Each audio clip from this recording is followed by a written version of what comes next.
একসময়ের রূপালী পর্দায় তিনি ছিলেন রাজকুমার, যোদ্ধা, প্রেমিক, নানা চরিত্রে। আজ সেই পর্দার মানুষটি নীরবে বিদায় নিলেন জীবনের মঞ্চ থেকে। চলে গেলেন চলচ্চিত্র অভিনেতা ও নৃত্যশিল্পী ইলিয়াস জাভেদ। দীর্ঘদিন অসুস্থ থাকার পর বুধবার সকালে ঢাকার একটি হাসপাতালে শেষ নিঃশ্বাস ত্যাগ করেন তিনি। ক্যান্সারের সঙ্গে দীর্ঘ লড়াই শেষে থেমে গেল এক বর্ণিল জীবন। ইলিয়াস জাভেদের মরদেহ শেষবারের মতো আনা হয় তার দীর্ঘদিনের প্রিয় কর্মস্থল এফডিসিতে, যে জায়গায় কেটেছে তার জীবনের শ্রেষ্ঠ সময়। আজ সেখানেই শেষ বিদায়ের প্রস্তুতি। মানুষ জন্মাবে, মানুষ চলে যাবে, তার কাজ সে রেখে যাবে এবং সেই কাজটাকে পরবর্তী জেনারেশন ক্যারি করে নিয়ে যাবে এবং সেটা প্রতিষ্ঠিত হবে এমনভাবে যেন এই চলচ্চিত্র শিল্প তার যে হারানো গৌরব ছিল সেই গৌরবটাকে আমরা পুনর্বাসিত করতে পারি। আমাদের প্লেন ধরতে হবে, ঢাকায় আসবো, ঢাকায় এসে আবার শুটিং করতে হবে। তো আমি আর জাভেদ ভাই, প্লেন দাঁড়িয়ে আছে আমাদের জন্য। আমরা গাড়ি থেকে নেমে আমরা দৌড়াতে দৌড়াতে এয়ারপোর্টে যাচ্ছি। আমাদের দুজনের শরীর ভেজা, আমাদের জন্য কিন্তু প্লেন কিছুটা হলে প্লেন লেট করেছিল আমাদের জন্য। তো এটা একটু মনে থাকবে। আরেকটা কথা হচ্ছে, জাভেদ ভাই একজন অনেক বড় মাপের শিল্পী। উনি সত্যিকারের একজন ভালো মানুষ ছিলেন, উনি সত্যিকারের একজন ভালো ডান্সার ছিলেন এবং একজন কোয়ার্টিস্ট হিসেবে উনি অসাধারণ ছিলেন। উনি আমাদের সাথে কাজ করেছেন, আব্বা আব্বা আব্বা আব্বা জান বলে উনি কথা বলতেন না এবং বাংলা চলচ্চিত্রে আধুনিক নাচকে উনি ইন্ট্রোডাকশন করিয়েছেন। এই লোকের আসলে একটা অ্যাচিভমেন্ট পাওয়া উচিত ছিল। মানে আমরা করি কি যে আমরা অ্যাচিভমেন্টটা অনেক দেরিতে দেই।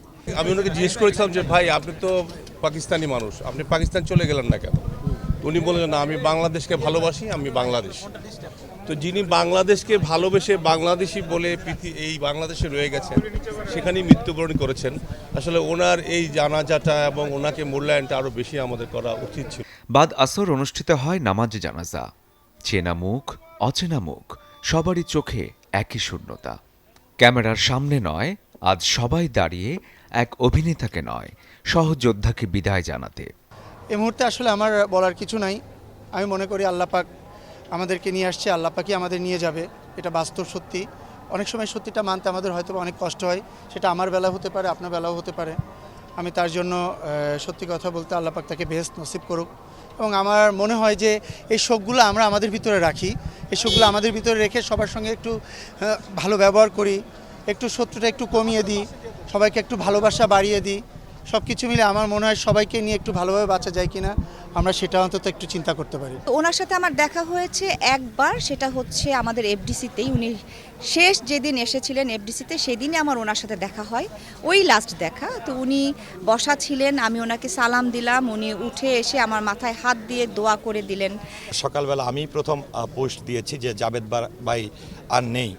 জাভেদ ভাইয়ের যে বিষয়টি ছিল, তিনি এতটাই ব্যক্তিত্ব সম্পন্ন একজন মানুষ ছিল, উনি এতটাই রুচিশীল একজন মানুষ ছিল যে আজও অবধি আমি জাভেদ ভাইয়ের আমার এই ক্ষুদ্র পরিসরের যাত্রায় আমি জাভেদ ভাইকে নিয়ে কোনো নেগেটিভ কোনো কথা কিংবা গল্প, কারণ আমাদের ইন্ডাস্ট্রিতে কাজের ক্ষেত্র ধরে অনেক নেগেটিভ বিষয় থাকে, পজিটিভ বিষয় থাকে, কিন্তু টোটালি পজিটিভ একটি বিষয় সবসময় কাজ করে। সে বিদায় একটা নক্ষত্রের বিদায়, আমাদের চলচ্চিত্রের জন্য আর একটা ধাক্কা। আমরা প্রতিনিয়ত ধাক্কা খেয়ে যাচ্ছি, জানি না এর থেকে উদ্ধার হবো আমরা কবে। যে এই নক্ষত্রের যেভাবে বিদায় হয়ে গেছে, এই অভাব কখনোই পূরণ হবে না। আমরা শুধু এটুকু চাবো যে নতুন করে আরেকজন জাভেদের সৃষ্টি হোক, নতুন করে একজন দলের সৃষ্টি হোক, যাতে করে আমাদের চলচ্চিত্র এই অঙ্গন এই পাপ পুরী থেকে মুক্ত পায় আর কি। 1944 সালে ব্রিটিশ ভারতের পেশাওয়ারে জন্ম নেয়া রাজা মোহাম্মদ ইলিয়াস, যিনি পর্দায় হয়ে উঠেছিলেন আমাদের ইলিয়াস জাভেদ।